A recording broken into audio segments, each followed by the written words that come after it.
It can crush a deer's spine with one bite. It can kill an unarmed human in seconds. So why does it usually leave you alone until its own body starts failing? A healthy big cat does not hunt everything it can overpower.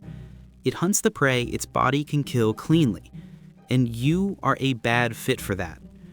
A lion or tiger is built for heavy prey that kicks, twists, gores, and keeps fighting. Its front legs are thick and strong for pinning something big to the ground. Its jaws are made to grip hard and hold on while the animal thrashes. In a straight burst, the cat has a huge athletic edge over its usual prey. It has more power, faster acceleration, and much better braking. That last part matters a lot because a hunt is not just about speed.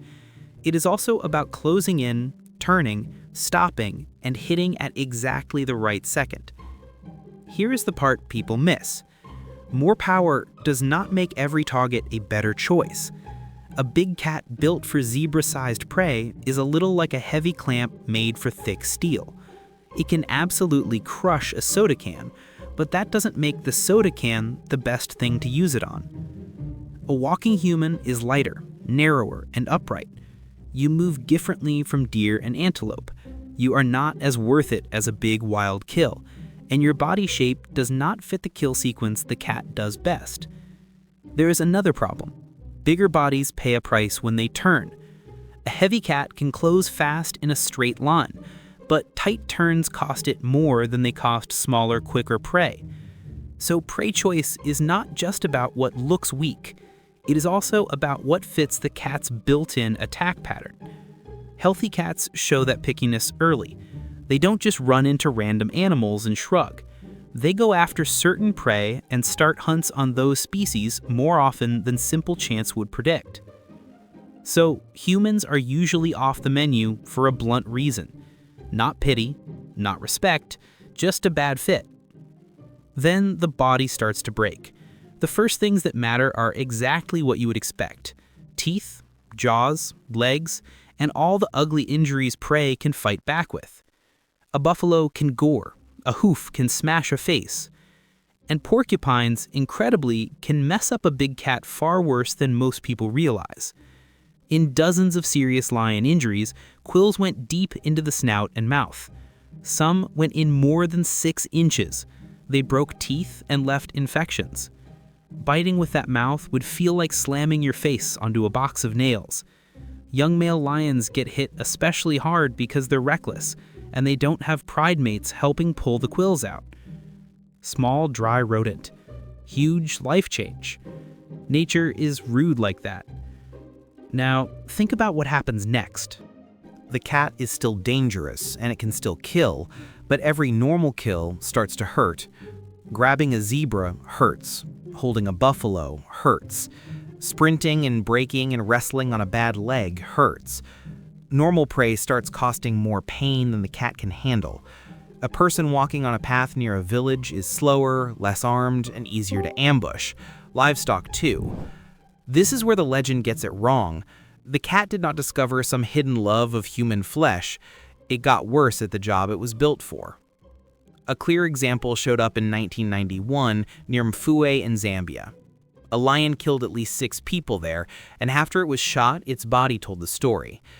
Its jaw was fractured, its teeth were in terrible shape, and the wear on those teeth looked smooth, like lions fed soft meat in captivity, not like an animal crushing through heavy bone.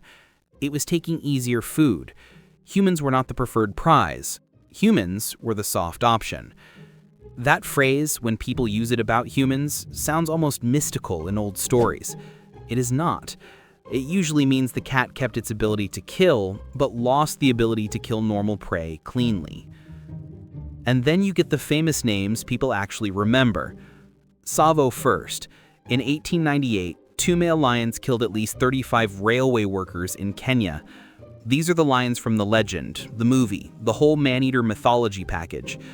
But when one of the lions was studied closely, the glamour fell apart. It had an infected tooth root deep in the jaw and was missing key canines.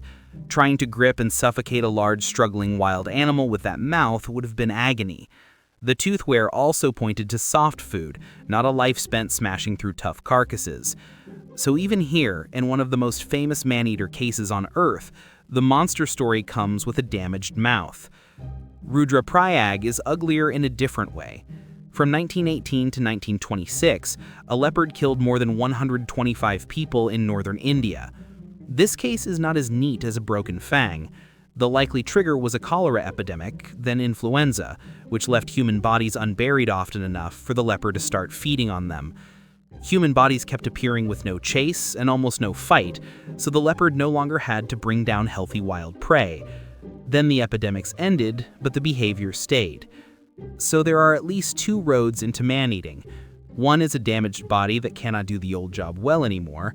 The other is a stretch of easy human food that teaches a terrible shortcut.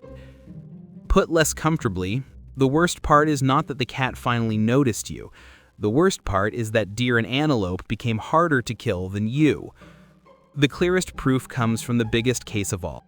In 1907, the Champawat tigress was blamed for 436 deaths in India and Nepal. That number is so extreme it sounds like it should break this whole explanation. If any animal was simply born a human hunter, surely it would be this one. It wasn't. When people examined the body after it was killed, they found both canines on the right side, upper and lower, broken down to the bone from an old gunshot. The rest of her body was in strong condition. That detail matters. She was not some half-dead wreck wandering into villages by accident. She was still powerful, still fast enough to terrify everyone around her. But one whole side of her mouth, the part that does the killing, had partly failed. Now picture what that means in real life. A tiger normally has to seize, hold, and control large wild prey that can explode in panic and fight back hard. Break the key teeth on one side and the whole job changes.